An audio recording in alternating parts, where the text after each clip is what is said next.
नमस्कार, मी नयना सरदार. मी आज आलेली आहे उल्हासनगर येथे सिद्धार्थ कॉलनी आणि सिद्धार्थ फाउंडेशन सामाजिक संस्थेने ब्लड कॅम्पचे आयोजन केले आहे. रक्तदान हे सर्वात श्रेष्ठ दान असे मानले जाते. चला तर मग जाणून घेऊयात लोकांचा प्रतिसाद, डॉक्टरांचे मत आणि आयोजकांचा उद्दिष्ट. एक छोटं पाऊल हे मोठं जीवनदान आहे. रक्तदान हे मानवतेचं जीवन. रक्तदान हे सर्वश्रेष्ठ दान. रक्तदान हे श्रेष्ठ दान. रक्तदान हीच खरी माणुसकी. लोकांनी रक्तदान का केले पाहिजे असे तुम्हाला का वाटते? गरीब असो की श्रीमंत असो, रक्ताची गरज ही सगळ्यांना असते आणि रक्त ही आपल्या एक आरोग्याची धनसंपत्ती आहे. म्हणून आपण त्याला जतन करायला पाहिजे आणि दुसऱ्याला सुद्धा दान करायला पाहिजे. आपण रक्तदान केल्यामुळे कोणाला तरी जीवदान मिळू शकतं, म्हणून रक्तदान करणे हे खूप गरजेचं आहे असं मला वाटतं. रक्तदान शिबिर जी होती त्यात लोकांचा काय प्रतिसाद होता आणि आयोजन करण्यामागचं उद्दिष्ट काय होतं?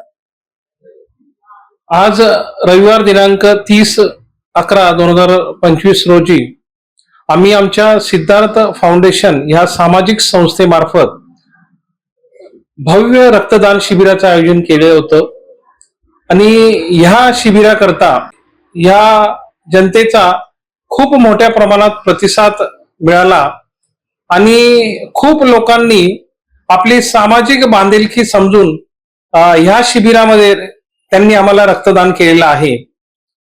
ह्या रक्तदान शिबिरामार्फत जे गरजू रुग्ण असतात, ज्यांना रक्ताचा तुटवडा भासतो, त्यांना आम्ही जास्तीत जास्त त्यांच्या आजारपणामध्ये आम्ही कशी मदत करू शकतो याकरता आम्ही हे रक्तदान शिबिर आयोजित केलं होतं.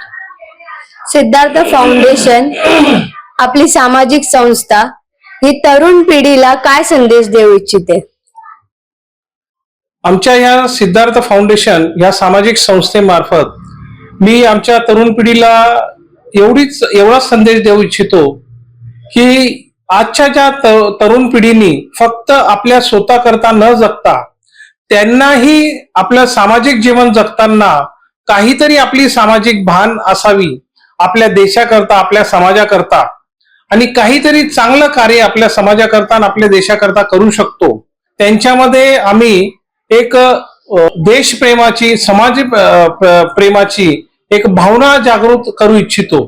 त्याकरता जो तरुण आहे त्यांना हाच संदेश आहे, आपण स्वतःकरता न जगता आपल्या देशाकरता, आपल्या समाजाकरता जगणं खूप जरुरीचं आहे.